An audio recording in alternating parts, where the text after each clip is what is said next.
Utah Peninsula of Michigan is known as the Copper Country due to the mining history in the area.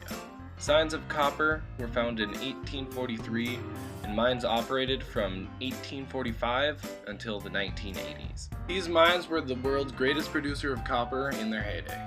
Unlike most copper mines, copper in the Keweenaw was found in its native form and only had to be separated from the other rock.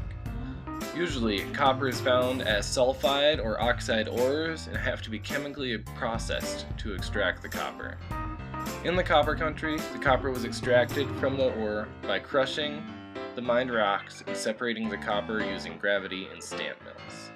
The leftover rock was then deposited close to the stamp mills as stamp sand. One of the largest deposits of stamp sands in the world are the Gay Sands from the stamp mill in Gay, Michigan. The sands were pumped out into Lake Superior and due to currents have drifted close to 5 miles down the shore. The sands cover what would otherwise be beautiful sand beaches. Another major area that was covered by stamp sands was Torch Lake. These pictures show the transformation of Torch Lake as more stamp mills were built along the lake.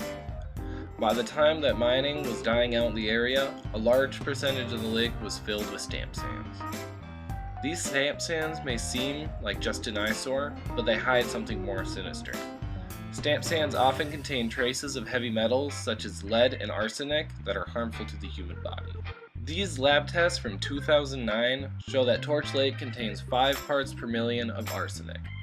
This is less than the maximum contamination level of 10 parts per million set by the EPA, but still higher than normal. However, the Gay Sands are much worse off. Lab tests show that the water collected from the Gay Sands contains 17 and 18 parts per million of arsenic, which is almost double the maximum concentration level. This water would be harmful for humans to drink and could cause cancer, cardiovascular disease, neurotoxicity, and diabetes. One would think that people would avoid these areas due to the inherent risk of drinking bad water. There are 2 communities along the Gay Sands that are at risk: the town of Gay itself and then the community of Traverse Bay. The data is not available for such small areas, but I would hypothesize that the people living in these areas would have shorter life expectancies. The same goes for communities along Torch Lake.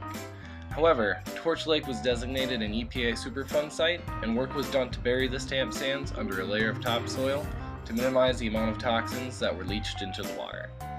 Even though work has been done to minimize the effects of the stamp sands, in Torch Lake at least, there is still the risk of drinking bad water. This raises the question: why do people still choose to live here?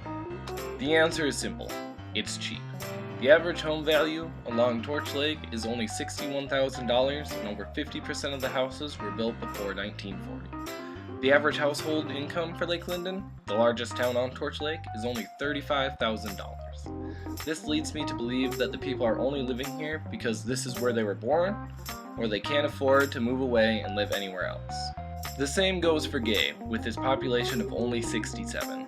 The average home value is $78,000, but the average household income for Gay is only $26,000.